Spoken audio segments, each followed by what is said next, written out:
What's going on, guys?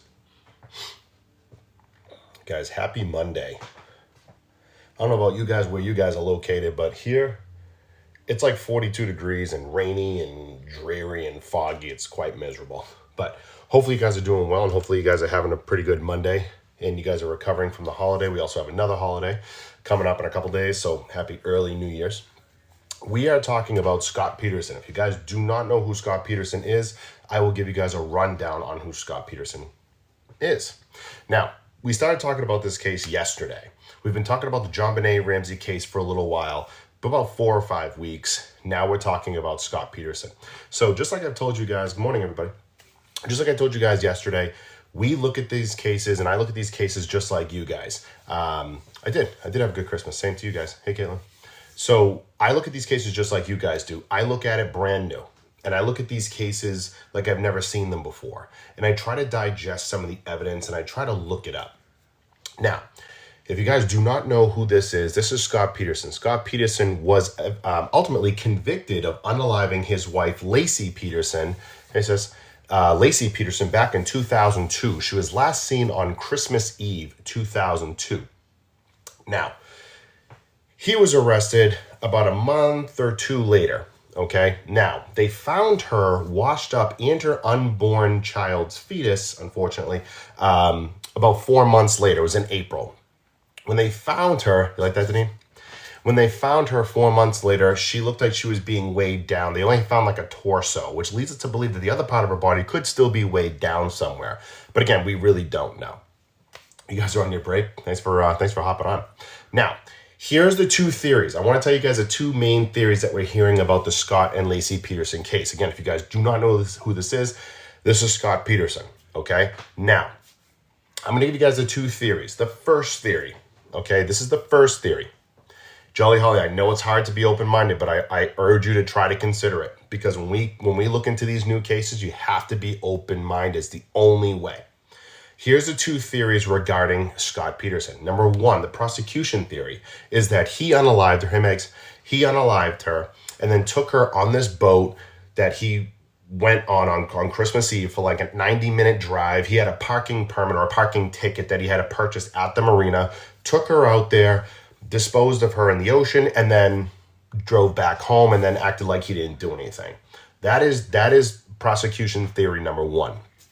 Also, they found a hair on the pliers that were found on his boat. They said that they didn't know about this boat. This boat was bought, nobody knew about it. That is the prosecution's theory. Also, where she was washed up in the San Francisco Bay Area was around 2 miles, if I'm not mistaken, guys, around 2 miles from where he was fishing.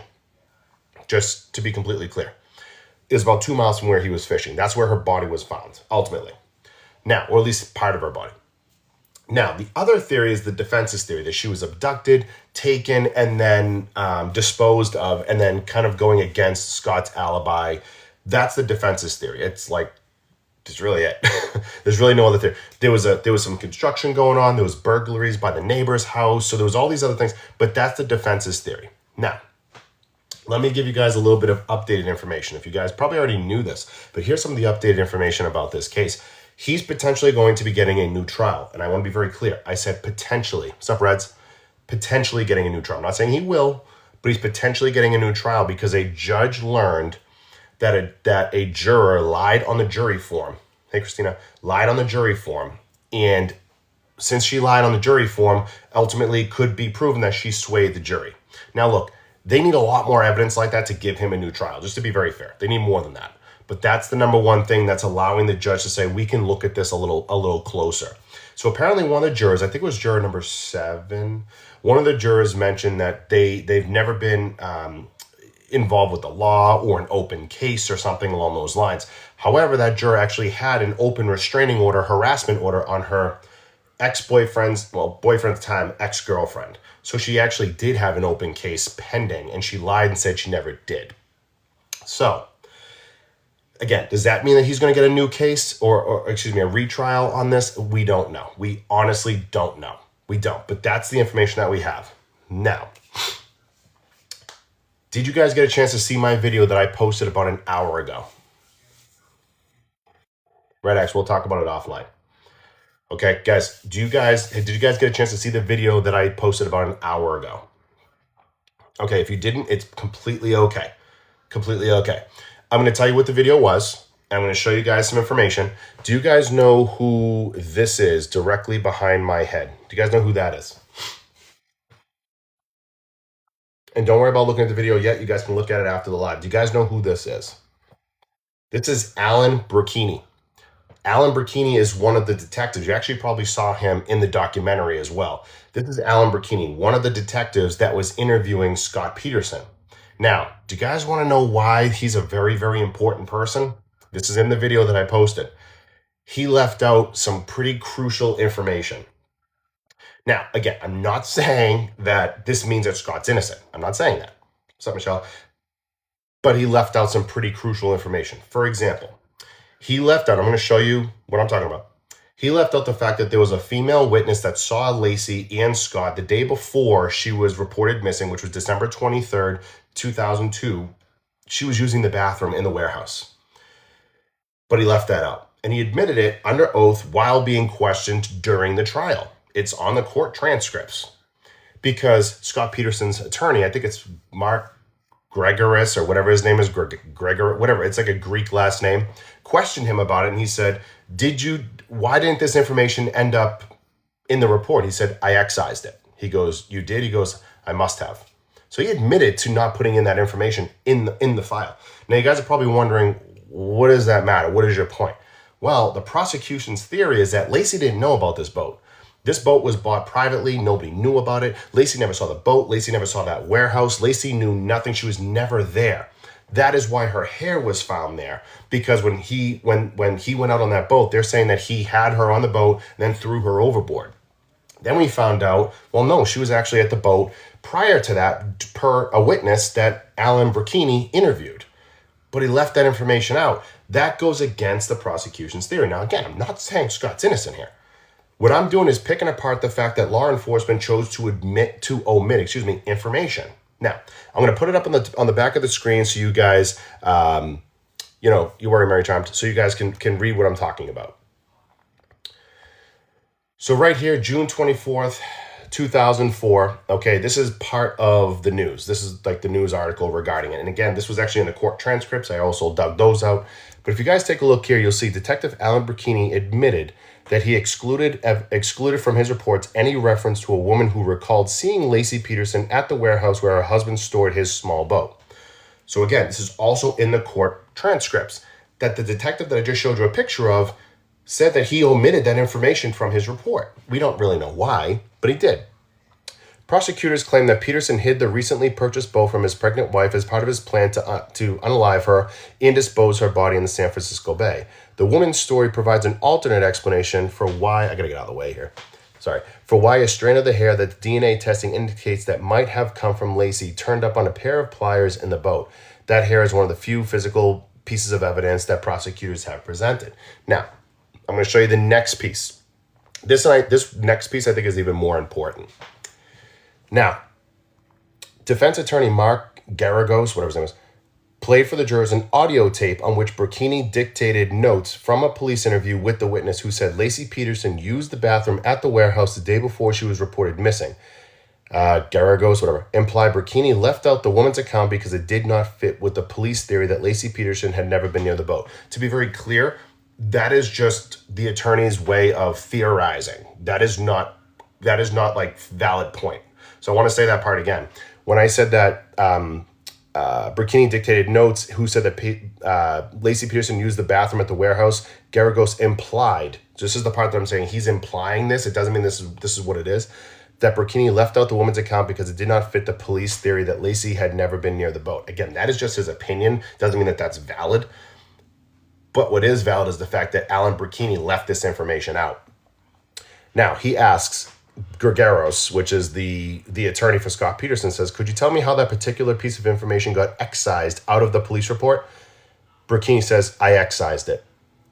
Garagos says, you did? Seemingly a little bit shocked. And Burkini goes, I guess I did, seeming very flustered. Now, again, does that mean that Scott Peterson is completely and utterly innocent? No, it does not. Does it mean that he's completely and utterly guilty? Technically, no, it does not. We really don't know. But the fact that a police officer left that information out, that's grounds for retrial. I just want to be very clear. If you guys don't know this, that is grounds for retrial. If now you take that bit of information and then you add it to the information that we found out about the juror lying under oath, because they have to take an oath as well, and then lied on the questionnaire, that technically is grounds for retrial. Now, will it happen? I don't think so. I'm gonna be completely straight up. I don't think he's gonna get a retrial. But the truth is he might get a retrial. He absolutely might. We don't know about the new information. There is new information that's out there. We don't know about it. They didn't give us any information there. But technically that is grounds for retrial. Again, to be fair, does it mean it will be retrial? No, it does not. But it's definitely grounds for retrial, which means that a judge can look at that. Hey, Scully, a judge can look at that information, break it down, and consider the idea of doing a retrial and possibly relocating it. Now, how many of you guys know that he said at one point he went fishing and then another point that he went golfing? How many of you guys have heard those two stories by Scott Peterson? One that he went fishing and one that he went golfing. How many of you guys have heard those two stories? Remember he told like the family one thing, then told the family another thing. He kind of mixed it up. Okay, we obviously know he went fishing, but he also told the family that he went golfing. We obviously know that he went fishing because he had the parking ticket of the marina that he went to. So he never ended up going golfing. Why he said that in the middle of December, I have absolutely no idea. I know this was in California, but pretty sure California is not like 100 degrees in December. It's probably like 60, maybe 50s. I don't know. I don't live there. But the point that I'm making is that he gave two different stories. Now, do you guys think that he was very believable when he was speaking? If you guys saw any of the interviews and the documentaries, do you guys, is it 60s all year round? Yeah, I didn't know that. Do you guys think he was pretty believable when he was speaking? Truthfully. Like, do you guys think like when you were watching him speak, he just seemed believable? Like he seemed likable? Because I think he did. Like when I was listening to him, I'm like, why is he so calm? I think you guys are mistaken what I'm trying to say. He just seemed calm. He seemed collected. He was very well spoken. Typically for people that are fighting with trauma or maybe their wife is missing, they're typically not very calm. They're usually not very articulate. He was very calm. He was very articulate. That's what I meant. That's what I meant by believable. And maybe that was just a bad way of me asking the question, which is on me. So I'm sorry. But what I meant to say is like he just seemed way too calm. Like he just seemed way too articulate. It's like everything was well thought out. Now, did you guys also know? This is, by the way, you guys can find this stuff. It's all public record. Do you guys also know that he told Amber Frey, or Fry, whatever her last name is, that his wife was already unalived? Did you guys know that? Did you guys know that he told Amber Frey, which this is based on her testimony and her statements, that his wife was already unalived? He was like, yeah, my wife is gone, is essentially what he said. You guys heard about that. I look at that in two different ways, okay? Because if you guys don't know, I'm very neutral. I try to look at things in both ways. I look at those in both ways. One, he just didn't want her to know that he was married and having a kid on the way. He was expected to be single. And according to Amber, she thought he was single. So he was going to say whatever he had to say to make her believe that he was single. Remember, guys, this is 2002. There was no social media and stuff like that. Or option two, he was premeditating it in his head, which, I mean, I'm more shading towards number two, that he was premeditating it in his brain of like, what would it sound like if I said this?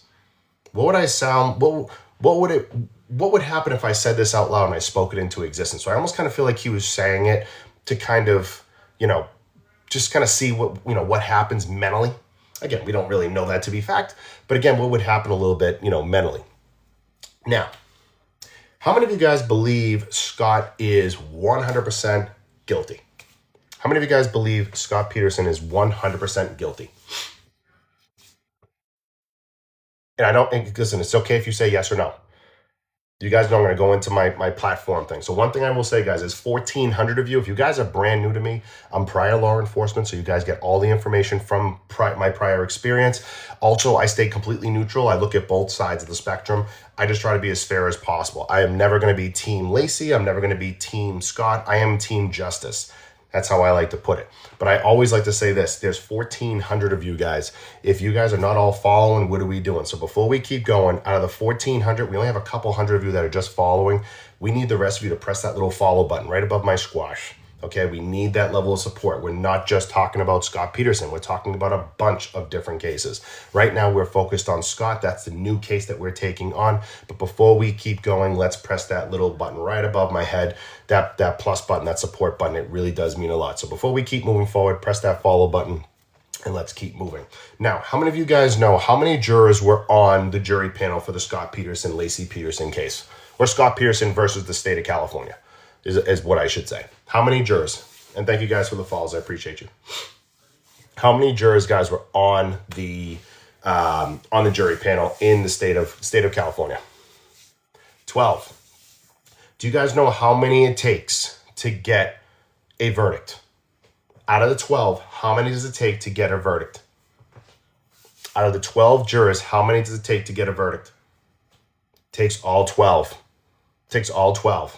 Okay, every single person needs to have the same decision, the same choice, guilty, not guilty, every single one. So the reason I'm bringing this up is because if that one juror, okay, lied on that questionnaire and lied to that judge, a lot of people say, well, the other 11 jurors all said he was guilty, so that one juror doesn't mean anything. You guys do know that that one juror means just as much as all 12 put together as one juror. Let me say that again. You guys do know that that one juror means everything, right? You guys know that. It means everything, okay? It can't just be, well, that's just one juror, no big deal. No, all jurors need to give the same unanimous decision. Now, the reason why I'm bringing this up is because there is, as I said, there really is a chance that he gets a retrial. I don't think he will, guys. Like, completely honest with you, I don't think he will. I don't. But right now, there's no response out there that he will or will not get a retrial. Now, I don't think he will, but right now it is still valid. It's out on the table. That motion is alive right now. If he gets the retrial and we find out that one juror was tainted, it can essentially almost make that judge feel like all the jurors were tainted. And then finding out that Alan Burkini, one of the detectives, left out information, that's another big deal. Please tell me you guys knew about, I know I said this a few minutes ago, but there's a lot of new people on now. Do you guys all know about Alan Burkini leaving out information? Alan Burkini is the detective. I know I brought this up a little bit ago, but there's new people here. So did you guys know that Alan Burkini left out information? There's a lot of no's. So I'm going to have to be a little bit repetitive, but I want to make sure you guys hear it. And also to be very clear, I'm not defending anybody. I'm not defending this guy.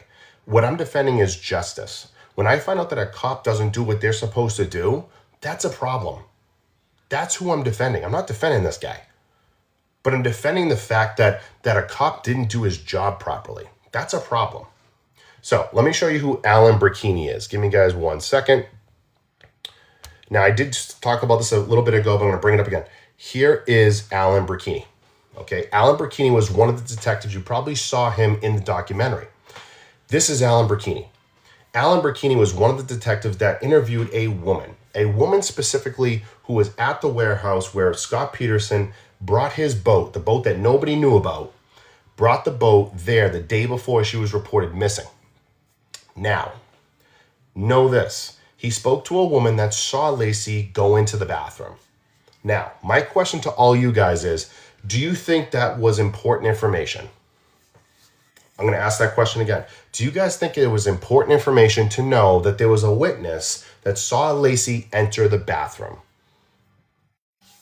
There's been one trial so far. I heard someone say, Chad, how many trials? There's been one trial. Okay, so that's important information, right? We all can agree that that's important information, right? So my next question to you guys is, did you know that he left that information out of his statements? I'm going to ask it again. Did you guys know that he left that information out of his police statements or his police report? Okay. Now, again, I am not defending Scott Peterson, but when a cop doesn't do their job, that's a problem. A lot of people are asking where. The warehouse bathroom, the warehouse where Scott Peterson kept his boat, this individual, this female saw Lacey go into the bathroom and use the bathroom, which means she saw the boat, she saw the warehouse, but left that information out. And that's not okay. Again, I want to be very clear. I am not defending Scott. I'm defending justice. So let me show you the actual news report. And yes, this is all on public record and public transcript. If you read right here, it says it clear as day. Detective Alan Burkini admitted that he excluded from his reports any reference to a woman who recalled seeing Lacey Peterson at the warehouse where her husband stored his small boat. Now, why do you guys think that's important? Why do you think that bit of information is important? Do you guys know? And I'm going to show you, there's another receipt that I'm going to show you, but I want to ask this question first. Do you guys know why this is important? Lulu Blue, it is extremely important. I'm going to tell you why it's important. It's important because the prosecution's theory is that Lacey didn't know about this boat. It's the prosecution's theory that this boat was bought in private and no one knew about it. Lacey never saw it. Lacey was never near it. Did you guys hear what I just said? That's the prosecution's theory, is that she was never near the boat. She never saw the boat. So her hair follicles should not be on the boat. Well, her hair follicles were found on the boat. They were found like on the pliers that were on the boat. But now we're finding out information that she was actually seen at the marina or the warehouse, the day before. That would be pretty interesting information. Now, here's the next piece. Do you guys want to see where Alan Burkini admits that he left the information out? No, nobody knew about the boat, Karen. No one ever brought up the boat, which I'm going to go into that in a moment. Lulu Blue, just like you and everybody else, I am not defending Scott Peterson. I'm defending the fact that justice has to be done a certain way. And when cops are leaving out information, that's a problem.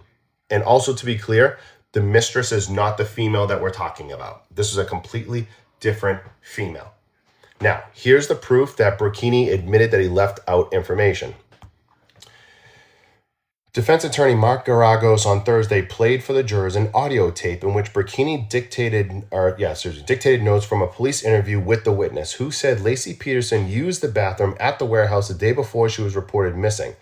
Garagos, the attorney, implied Burkini left out the woman's account because it did not fit with the police theory that Lacey Peterson had been near the boat. Here's the question. Garagos asks Burkini, can you tell me how that particular bit of information got excised out of your police report? Burkini says, I excised it, which means I didn't put it in there. Okay. Then shocked, he says, you did? And he said, I guess I did. Now, again, to be very clear, I am not saying Scott Peterson is innocent here. But what I'm saying is the cop didn't do his job properly. Okay? The cop didn't do his job properly. Why would you exclude that information? Why would you exclude that? You cannot exclude that. You cannot exclude that. You didn't do your job there. You have to have all the information out there, and that is what we call a fair trial. Now, to be very clear, I will tell you guys my theory on what happened. I will. But I'm also trying to help you guys think outside the box and also think like law enforcement. Think the legal way, which is you got to do your job wholeheartedly. You can't do half of your job. So let me ask you guys a question. If you guys are all working, right, and you go to your boss and you don't do the entire job, you do 90% of it, will your boss be okay with that if you only did 90% of your job? I'll ask that question again. If you do your job, but you only do 90% of it, do you think your boss would be okay with that? If you said yes, then you got a pretty easy boss. The majority answer is no. They're not going to be okay with it. So the fact they left out information is problematic to me. But I also want to make sure I tell you guys my theory. There's a lot of people that think that I'm trying to defend this guy. That's not the case. I will give you guys my theory, but I also need to make sure you guys understand the legal process. And that's what I always like to do. Now, do you guys want to hear my actual theory? I did bring it up yesterday, but do you guys want to hear my actual theory? If you do, just say yes or no. Ashley, this will make sense. So here's my actual theory. Before I tell you, I do this all the time. Before I do it, guys, thank you for the gifts, the taps, and all that. I appreciate you guys. But there's 1,400 of you. Before I give you guys my theory, you guys got to press that follow button. Okay, it's the only way we can keep growing this account and growing it back. We are only a few hundred away from hitting the exact account size that we had before I was hacked back last August, early September. We're almost there. So guys, press that little follow button at the very top of the screen. You can also join my fan club, as you see right there, those cute little hearts. You can do whatever you feel comfortable doing, but I do greatly appreciate it. Now, here is my theory. I have two theories. Theory one, he did it. This is my opinion only. He did it. He put her on that boat, or brought her in the vehicle, brought her out to that marina, okay, and disposed of her. Drove back and acted like nothing ever happened. And then kind of acted like, didn't know what was going on. My wife is missing. That's theory one. Theory two, he paid somebody. Theory two is he paid somebody to do all this. And in my experience, from what I understand, sometimes, and actually, should I say most of the time, if you're going to pay somebody, they're going to say, just get away from it. Like, get away. Like, be far away where it doesn't link you to this. Be as far away as possible. Well, he drove 90 minutes far away. 90 minutes. So either he paid somebody to do it, which again is my opinion, and they did whatever they did, or it was him putting her in a boat. We don't know. But I will tell you this. He was a very, very, very successful fertilizer salesman. Yes, he sold soil. Okay? Very successful. Okay? Now, a lot of people are asking this question before I go into the soil thing. People are saying she was found where he was fishing. How many of you guys believe that part of her body was found where Scott Peterson was fishing? How many of you guys believe that? And I'm not trying to, cause controversy. I'm just asking pretty much a yes or no question. That she was found where he was fishing. Because I saw a bunch of people just say she was found where he was fishing. The answer is no, he actually wasn't. I'm sorry, she actually was not found there. She was found about 2 hours from where he was fishing.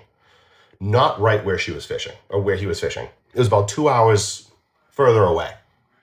Now, just know that again, 2 hours further away is kind of far. It's kind of far. It's true, it's kind of far. But it is kind of interesting to know that out of all places where she's found a couple of hours from where he was fishing. Think about it. Out of all the places to be on the coast, right? She's found within like 2 hours from where he typically fishes. Oh, I'm not saying nothing. But I'm just saying that's pretty interesting. But at the end of the day, yeah, there's currents, there's stuff like that. That could have been what it is. But either way, out of all the places, that's where she's found. Now, did you guys also know that she was not found whole? Did you guys know that she was not found whole? Like, body was not found whole. Did you guys know that? That her body was not found whole. It was like a torso. Does anyone know where the bottom part of her body is? Or let me ask you this. Did they ever recover the bottom part of her body? Let me put it that way. Did they recover the bottom part of her body? Just the torso. Which leads me to believe that bottom part of the body is probably still tied to something. Still being held down somewhere. Okay? That's most likely where it is. Because we only found the torso and the unborn baby Connor. That was it. Which leads me to believe the rest of the body is somewhere else. We don't know where it is. Some people said sharks. Some people said, the sharks would have eaten anything, but a shark's not going to consume something like that. Like, we're not on the shark's food chain. I hope you guys know that. Like, sharks don't like humans. It's like almost like if we were to bite into like a raw shark right now. Like, it's just not a thing. Like, we're not part of their food. They might bite like a limb, but like, that's it. So, here's the other thing I wanted to say. How many of you guys remember the girlfriend Amber? How many of you guys remember the girlfriend Amber? You watched Jaws last night? That's a movie. It's a movie. Okay, so one thing that Amber said that was pretty interesting to me, at least in my humble opinion, this is how they met. They met through a friend. Now, let me ask you guys a question. If you're married, why is your friend introducing you to a single woman? I'm going to ask this question again. I'm going to go back to Amber, but she mentioned that they met through a friend. So my question is, why would your friend introduce you to a single woman? Like, to me, that doesn't make much sense. Why would you do that? So it doesn't really make a lot of sense there. So now he gets introduced to this woman. They start talking. They start whatever. They start doing that thing. And then she comes back and says, I thought he was single. I thought he was single. Then she found out later on that he wasn't. So let me ask you guys a question. Do you guys think Amber had anything to do with this? This is an open-ended question for you guys. Do you guys think that Amber had anything to do with the Laci Peterson disappearance? It's okay if you do. I'm truly just asking. Okay, I'm just reading all your responses. Sadie, and I have not seen you in so long. Hopefully you're doing okay. So yeah, I don't believe she has anything to do with it. She doesn't really strike me as someone that would have had anything to do with it. As soon as she knew about what happened, she kind of just broke it off. But I don't believe she had anything to do with it either. But I can still look into it. Now, a lot of people are saying Scott's a liar. Scott was a salesperson, a very successful salesperson. He's going to not come up, but he's going to be able to have a story and come off believable. He's a sales guy and a very successful sales guy. Okay. Very, very successful sales guy. So he's going to come off as very, very calm. He's going to come back and come off very, very calm, cool, and collected. But here's my question to all of you guys. Why do you guys think he was found with his hair bleached?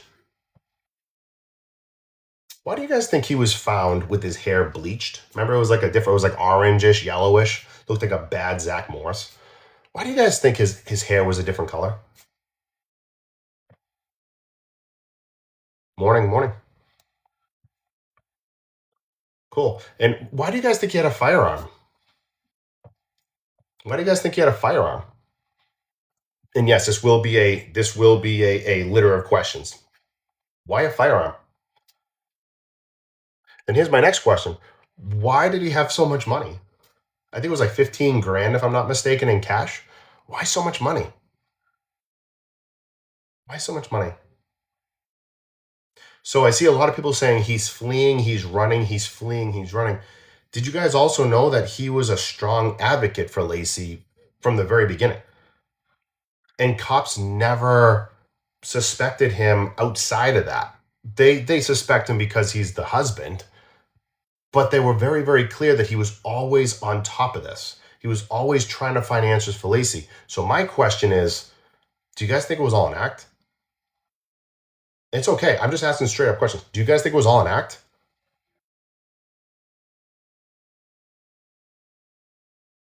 I'm just reading your responses. I'm not frozen. I agree. I think it was all an act. So far, where I'm going with this is I believe it was an act. See, here's the thing. You don't change your appearance. You don't get a whole bunch of money. You don't get a firearm. You don't do all those things magically after everything happened. Because his response would be, well, people are trying to come after me, or I didn't know if I was going to be next. I could tell you right now, like, whether you have cash or orange hair or a weapon, they're going to find you. That's not going to stop you, or that's not going to stop them from finding you. I can promise you that. And most likely, if you have a firearm, they probably have one too, and they probably have more. So something tells me he was trying to go somewhere. He was trying to leave and go somewhere. That's just what he tells me, that he was trying to leave and go somewhere. Now, here's another interesting point that people aren't really talking about. Do you guys remember him taking a polygraph test? You guys remember him taking a polygraph test? Great. And what were the results of that polygraph test? You guys remember? What was the results of his polygraph test? He passed. He showed no deception. He passed. He passed. Showed no deception. Now, do you guys know why I'm bringing this up? I'm not bringing it up because I'm trying to defend him. I want to be very, very clear. Do you guys want to know why I'm bringing this up? Just say yes. Just say yes. Do you guys want to know why I'm bringing this up? Because salespeople, feel free to Google it. Feel free to Google it. Salespeople are the number one type of person that can pass a polygraph exam because they know how to handle stress. They know how to handle frustration. They know how to handle anxiety because sales is about stress and anxiety. They know how to handle it. So now, if you guys remember, he said he was okay taking a lie detector test. He goes, and those things are like pretty accurate, right? Think about that. Who asks a question? Those things are pretty accurate, right?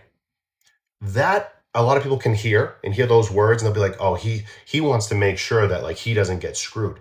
No, when he said, and they're accurate, right? He's trying to come off, again, this is just my opinion. He's trying to come off like, I just want to make sure it's accurate because I didn't do anything wrong. And I just want to make sure you get the accurate results. That's the way he's intending it to come on. Do you guys understand what I just said? Or do you guys want me to reword it? I want to make sure you guys are with me. Do you guys know what I meant by that? When he said they're accurate, right? He was hoping that it would come off like, hey, I'm telling the truth, but I want to make sure that like you see that I'm telling the truth on that. I want to make sure that I don't get screwed. That's essentially what he's trying to say. But that's extremely narcissistic. If you're in a situation and your husband, wife, spouse, whatever goes missing, you're not going to say they're accurate, right? You're not going to say that. You would just say yes or no. That's it. Like, do you want to take a polygraph test? Yes or no. That's it. That's all you'd say. Not, and those are accurate, right? It's a very interesting thing to say. Very, very interesting thing to say. Not a typical response. Now, let's talk about something else that's not very typical. Where was his hands for the most part? You guys remember the interview? Where was his hands? Where was Scott Peterson's hands? Thanks, Jesslyn. Where was his hands? You guys remember? During the interview, his hands were down. His hands were down. In his lap, folded, in his pockets, they were down. Now, a lot of people, this is now me going into my law enforcement background. This is what a lot of people do when they don't want to move their hand. Like myself, you see how I keep moving my hands? It's an Italian thing. But a lot of people will put their hands in their pockets or leave them in their lap so that they don't show fidgety. Or, well, that's not really a word, but they're not showing that they're fidgety. They're not showing that they're anxious. They're not showing that their anxiety is kicking in. They're not showing that they're frustrated. Scott Peterson is clearly not Italian, so if he's moving his hands around, no one's going to believe him that he's Italian, right? But the truth of the matter is, he puts his hands in his pockets and he puts them there and doesn't move them.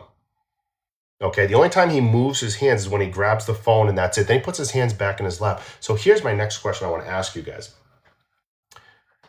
Do you guys know that if you sell fertilizer, you have to use your hands a lot? You got to show the fertilizer, you got to show the bag, you got to show what it does, you got to show probably a little, little presentation. You got to use your hands. So think about this. If he's just sitting there with his hands down, that's uncharacteristic. Do you guys follow where I'm going? Do you guys follow where I'm going with this? It's very unrealistic. Ken, your husband's Mexican, he moves his hands. It's very unrealistic because most people, when they're trying to talk and they're trying to get a point across, they do this. They move their hands. They're trying to explain things so you can better understand it. When someone just keeps their hands tight and close to their bodies like this, it's usually because they don't want to show their anxiety. They don't want to show their frustration. They don't want to show their nerves. That's typically what it is and how it happens. Now, again, I am not saying this guy is lying. I'm just trying to go into the non-human typical characteristics that he was showing in that interview room. Okay? That's what I'm talking about. The body language to me is not screaming like comfort, like comfort. It's screaming uncomfort or uncomfortable. Now I understand his wife is missing. I get that. I get it. It's an uncomfortable situation. But your hands being stuck here, very stoic. No. No. So here's the next thing I want to say. How many of you guys heard about the potential people or witnesses that saw Laci walking her dog?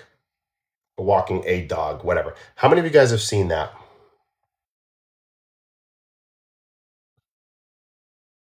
There was remember the witness that said I saw her walking the dog or walking a dog.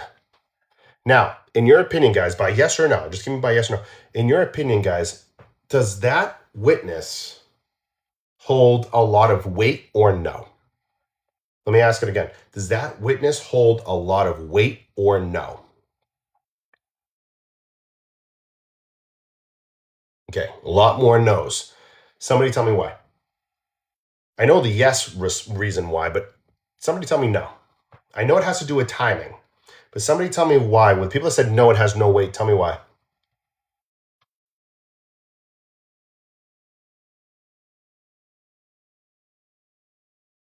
Love it. So you guys are already thinking outside the box. I do this stuff on purpose. I saw the timing doesn't line up. How do we know it was the same dog? How do we know it was really her? People get mistaken identity all the time. The wrong day. They're trying to remember what day it was. Maybe it was on this day. Maybe it was a different day. I like the way you guys are thinking because that is true. We don't have a real solid, that was her, that was a dog, it was on that date at this time. We don't have that. We have too much circumstantial stuff surrounding it. So that is why, in my personal opinion, she doesn't hold much weight. Now, I do see people saying things like she was pregnant. I think one person said, a pregnant woman walking a dog, there's not many of them. Well, I get that too, but we also don't know what she was wearing. She could be wearing a long coat that day, could be a little bit on the chillier side. Sometimes you don't, some people carry differently than other people, other women carry differently than other women. We don't know. We truly don't know. Okay, so we have to look at all those things. Now, let me ask you guys a follow-up question. How many of you guys believe that Scott will be granted a brand new trial? How many of you guys believe Scott will be granted a brand new trial?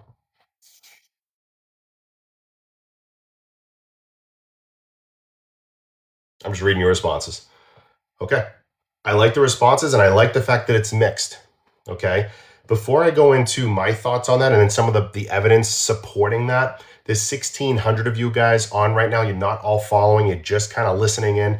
It's free to follow. All you got to do is press that little plus sign somewhere up here, but we need a whole bunch of you to do it. We're almost back to where we were before we got hacked back in late August, early September. So again, right at the very top of the screen, right above my head, press that little follow button. All the taps that you guys are sending, all the gifts, I greatly, greatly appreciate it. I'm terrible at thanking you guys in real time just because there's 1,600 of you. So it's hard for me to thank you all in real time, but just know that I do see them and I see all the comments that you guys are doing. But press that little follow button right up there. I greatly, greatly appreciate it. Now, let's go directly into what makes me think he might get a new trial. I want to be also very clear with you guys. I am not saying this man is innocent. I'm going to say it again. I am not saying that Scott is innocent. I am not saying that. Okay? I'm not saying that. What I'm saying is I'm talking about the justice system. That's all I'm talking about. So here's my first question. Do you guys think, knowing that one single juror tainted that jury by lying on the questionnaire, do you guys believe by yes or no that that's grounds for a retrial? Yes or no? If one juror lied on their form and to the judge, do you guys agree by yes or no that that is grounds for a retrial? Doesn't mean he's going to get a retrial. It's grounds for a retrial. Okay, the answer is yes. Now I'm going to explain it a little bit first, and then we'll go into the next question. The reason it's legally on grounds for a retrial doesn't mean it's going to happen, but it's legally on grounds is because now that one, how many of you guys have ever heard, you guys ever hear that phrase or that thing? My mother used to say to me when I was younger, but if you had a moldy piece, like a moldy apple in a box, they'll eventually all get moldy. You guys ever hear that? You guys ever hear that expression? I think it's an expression. Like one moldy apple, they all get moldy. If you have one bad egg or one bad apple. The problem is when you have one tainted juror or one juror that lied, it leads us to believe how many other ones lied or how many other ones are tainted. Now, they might not be, but we know one of them automatically was. So it starts to raise the suspicion. Is that a fair statement for me to say, guys? That if one person did that, it does start to raise the suspicion that the other ones might be guilty as well, or might be, on the fence as well when it comes down to their own character. Is that fair? Okay, I was going to say, I think that's fair. Here's the next thing, and I brought this up about 20 minutes ago. There's a lot of new people on here right now, and I know this is going to sound repetitive to the people that have already heard this, okay? But I got to make sure everyone hears it. Did you guys know that a detective lied under oath and omitted information on purpose? Again, I apologize if this sounds repetitive, but there's a lot of new people on here. Did you guys know that a detective lied under oath in omitted information. Okay, see how there's a lot of no's? I didn't know that. That's why we're still talking about it. So his name is Alan Brechini. You guys can see him in the documentary. Again, I apologize for being repetitive, but we got to make sure everyone sees this. This is Alan Brechini. Okay? This is Alan Brechini. He's the detective that was doing some of the interviews. He was the detective that interviewed a female. And that female said that she saw Laci in the warehouse with the boat the day before she was reported missing. But he omitted that information out of his police report. I'm seeing a lot of people saying, why did he lie? Why did he lie? Guys, I don't know. I have no idea why he lied. I have no idea. What I'm doing right now is explaining why he might be granted a retrial because of the tainted juror that you guys all said, and now withholding information. So let me ask you guys a question. Do you guys believe that a police officer or law enforcement withholding information is grounds for a retrial? And I'll show you what I'm talking about, guys, in a moment. But I want to ask that question. Do you guys believe that a law enforcement officer withholding information is technically, legally grounds for a retrial? See how you're all saying yes? We don't have to agree on it. We don't have to like it. But you guys do know that is the legal, that's the judicial system. You guys know that. We don't have to agree. We don't have to like that. We don't have to be okay with that. We don't want Scott to get out. But you guys do know this the way it is. So, what did he lie about? He lied and never, actually, well, I shouldn't say he lied. He omitted information out of his police report. He omitted the fact that a woman came forward that he interviewed stating that they saw Laci Peterson and Scott Peterson at the warehouse the day before she was reported missing. Why is that important? Well, the reason that's important is because the prosecution's theory is that Laci never went there. Laci never went there. Laci never knew about this boat. There's no way she was there. So when they found the piece of her hair in the pliers in the boat, they were implying, well, she's never been there before. The only time she was there was when Scott put her on the boat and threw her overboard. Well, now we have evidence of a witness that said, no, they saw Laci Peterson at the warehouse the day before, which means she knew about the boat. So I'm going to show you guys the receipt so you guys can see it. This is based on, obviously, the trial and trial information. Detective Alan Brechini admitted that he excluded from his reports any reference to a woman who recalled seeing Laci at the warehouse where her husband stored his small boat. Now, as I already said, prosecutors claim that Laci didn't know about this boat. She was never there. So that kind of goes against the prosecution's theory. Secondly, defense attorney Mark Garagos, played for the jurors an audio tape on which Brechini dictated notes from a police interview with the witness who said Laci Peterson used the bathroom at the warehouse the day before she was reported missing.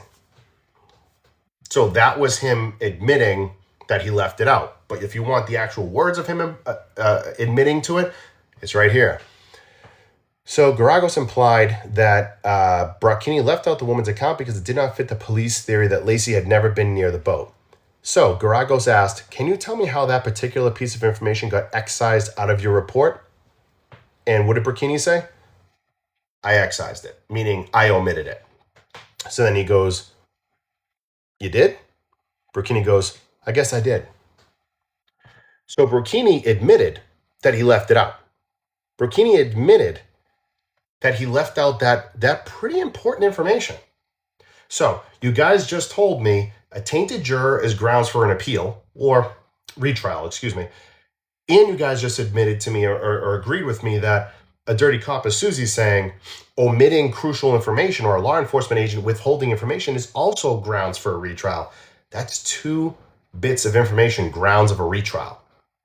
I'm going to say this again. I see my mods are working overtime right now, saying grind is not saying Scott is innocent. He's just talking about the retrial. He's just talking about the law. That's exactly what I'm doing. I'm telling you guys about the law. You've already all agreed with me that those are grounds for a retrial. When a law enforcement officer withholds information and a juror is now tainted and lies on the questionnaire and to the judge, those are grounds on a retrial. Now, not a single person has asked me this question. If he gets a retrial, do you think he's going to be innocent or guilty? Nobody's asked me that question. And maybe you did. There's so many of you on. Maybe you did and I didn't see it. But no one's asked me, if he gets a retrial, will he be found innocent or guilty? You guys want to know? Guys want to know? What worries me, I'm going to tell you the God's honest truth. What worries me, and this is just my honest opinion, guys, honest opinion. What worries me, he will either be found guilty or it'll be a hung jury. I don't think he's going to get a not guilty.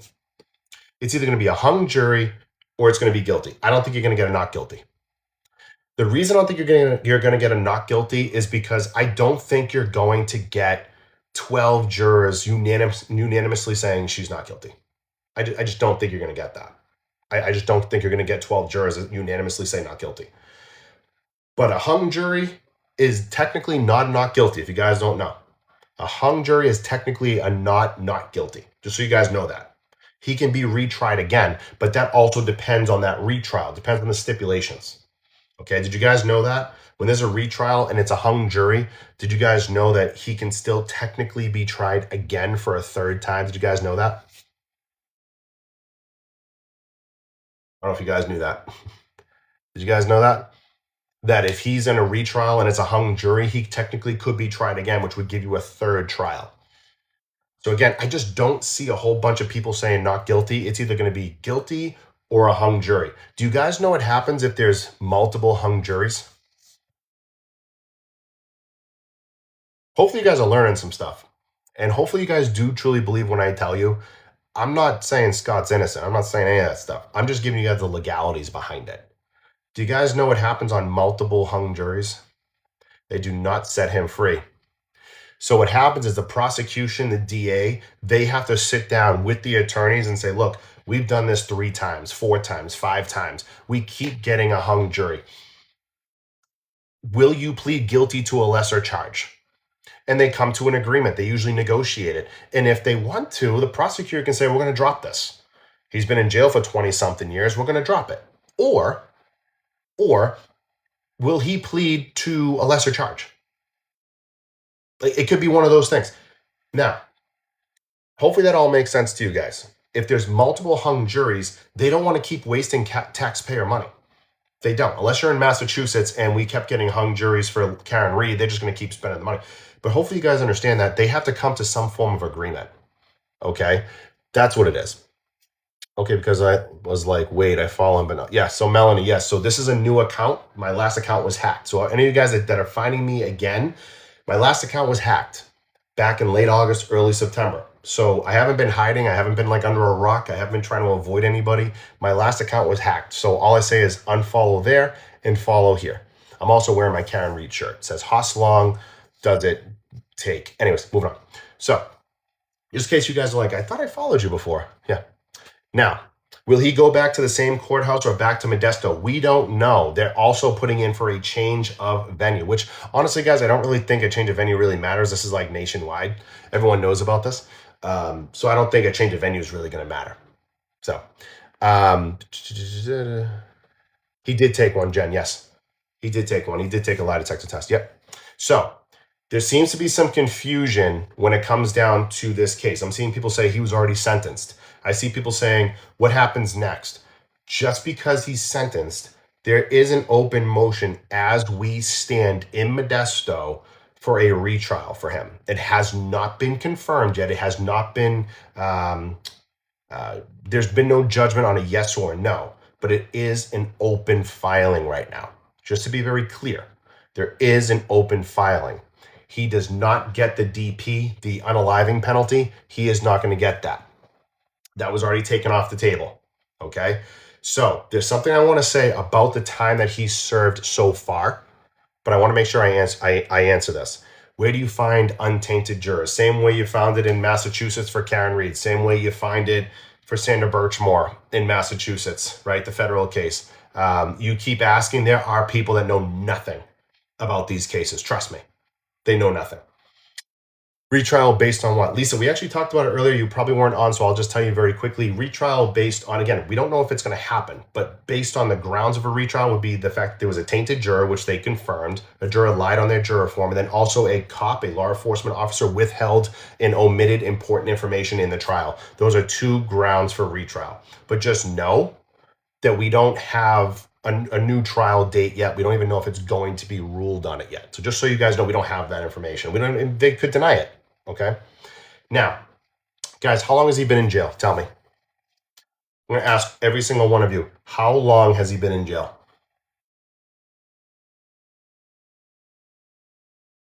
How long?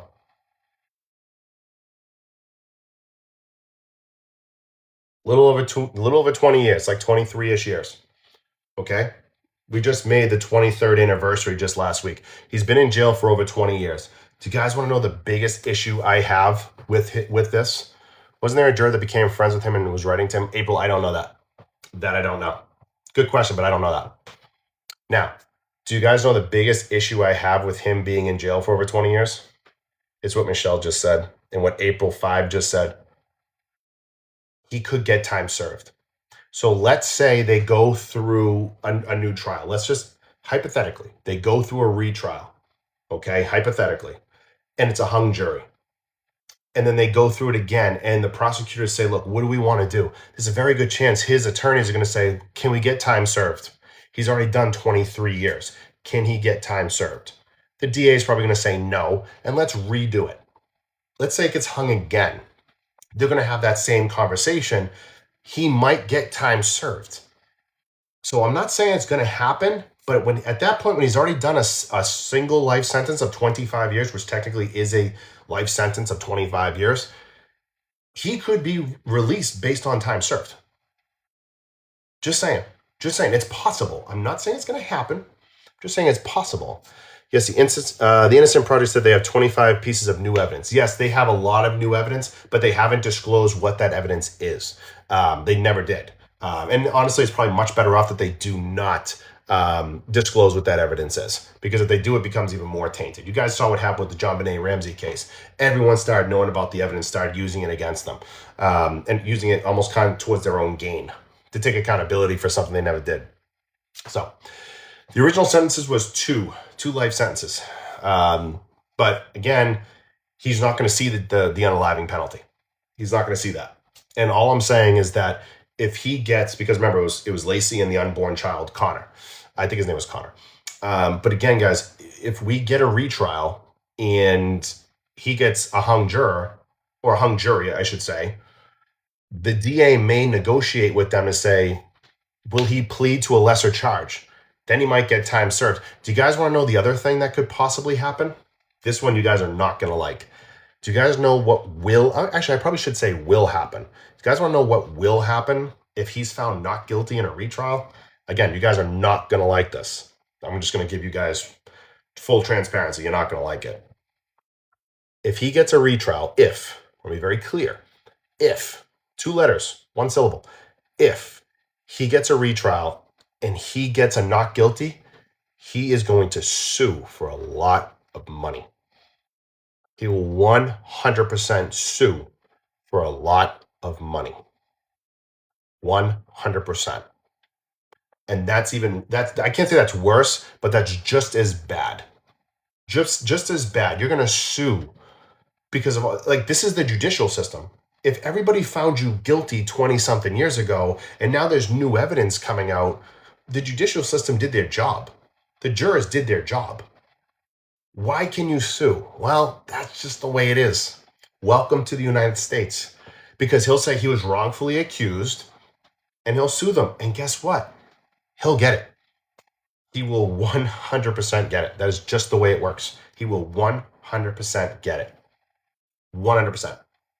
Now, I'm also seeing more people again jumping in saying, why is he getting a retrial? He shouldn't get a retrial. Why is he getting a retrial? How many of you guys are brand new to me right now? How many of you guys just found me today? Like within the last, hour. How many of you guys just found me today? How many of you guys just found me today? All of a sudden, there he is. How you doing? Okay, perfect. So real quick, prior law enforcement. So all the questions I give you guys, the way I talk is based off of that experience, okay? I don't ever say this one's guilty, that one's guilty. I just help people think outside the box and think like on the legal standpoint. If that is the type of person that you guys like to follow and that's the creator you guys trust, press that follow button because there's 1,300 of you and only about 200 are actually following me. The rest are just listening. but you're not following. You got to press that follow button. It's how we continue to be the voices for Laci Peterson. Because guys, here's the thing. If he gets found not guilty, we don't have anybody held responsible for Laci. So then who talks for her? Who does? Who's the voice for Laci? Appreciate you, Lisa Marie. Who's the voice for Stacey if he gets found not guilty in a retrial? Nuts. And as I've also said to you guys before, if you're finding me again, you're like, where have you been? I thought I already followed you. Yeah, my last account was hacked in late August, early September, and there was nothing I could do about it. It is what it is. Hey, April. It is what it is, but we are building this account back up and we're removing that account eventually. We're just still working on it. But again, I haven't been hiding, just so you know, here I am. Now, a lot of people are saying, why would he get a retrial? I've already said it a couple times. I'll say it one more time. There was a tainted juror. They've already proved it was juror number 7 lied on the jury form. The juror form says, do you have any open cases or have any legal cases pending? This juror said, no, I did not. Hey, Danielle, no, I did not. But they found out afterwards that this female juror actually had a harassment order on her then boyfriend's ex-girlfriend. So she lied. The fact that she lied, and I asked the forum of about 1,400 people, do you guys believe that a tainted juror who lied is grounds for a potential retrial? And everybody said yes. Everybody said yes. And then number 2, a law enforcement official omitted information, did not bring up the information to the jurors, did not bring it up on in the police report. And then I also asked all 1,400 people, do you guys feel that law enforcement official omitting information like that is also grounds for a retrial? And everyone said yes. Hey, Amy, everybody said yes. So just know that, you know, it is what it is, guys. It is literally our judicial system. There's nothing we can do about it. But I will tell you guys this. Do you guys all agree? Do not worry about Scott. I want to see as many responses as I can. Disregard Scott. Disregard him. Do you guys all agree that everybody deserves a fair trial? Yes or no? Disregard Scott. He doesn't exist. Does everyone here agree that everybody deserves a fair trial, regardless of who is behind me right now? Everyone deserves a fair trial. Is that fair? Fair to say? Is it also fair to say if you found out a juror lied on their juror form, which means it's a tainted juror, it's a juror that can't be trusted, would you guys all agree that that is not a fair and impartial jury? Would you guys agree with that? That if a juror finds out to be lying or tainted in any way, that is not a fair and impartial jury? And here's my last question. Would you guys all agree if you found out that a law enforcement official omitted information on purpose and admitted to it on the stand, that that is not a fair and impartial witness? Would you guys agree that that is not a fair trial? All right. Do you see how I had you guys remove Scott real quick? And you all said, yeah, absolutely. I saw some people say yes, but just not Scott. That's because you're leading with opinion. Can't lead with opinion. If we think back, we have to say, you know what? I don't like the guy. I think the guy's guilty, but at the same time, he deserves a fair trial, and he didn't get one. I mean, guys, look, I don't really like the guy either. I don't. I don't like the guy. I don't trust the guy. I don't think what he said was accurate. I think the guy lied straight up. But at the end of the day, we have to make sure that the people are getting a fair trial. And when you have a cop who doesn't give all the information and omits information, that's a serious, serious problem.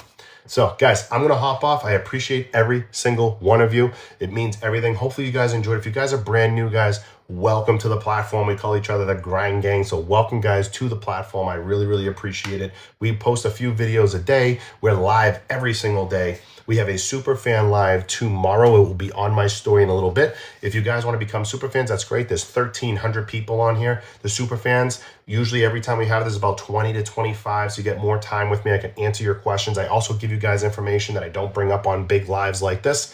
I also talk about new cases and other cases, stuff like that. So again, if you guys haven't followed yet, please press that follow button. It's right above my head. There's 13 or so hundred of you guys, so you guys can do that. Also, check out on my bio, check out on my story. The merch is ready. Everything is ready for you guys. The podcast is up and about, so you guys can see that. And then some of our recorded lives are also up on YouTube as well.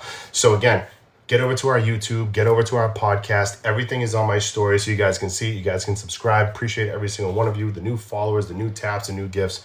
You guys greatly, greatly appreciate every single one of you guys. So have a good rest of your day. Enjoy your Monday and have a good holiday week. See you guys tomorrow.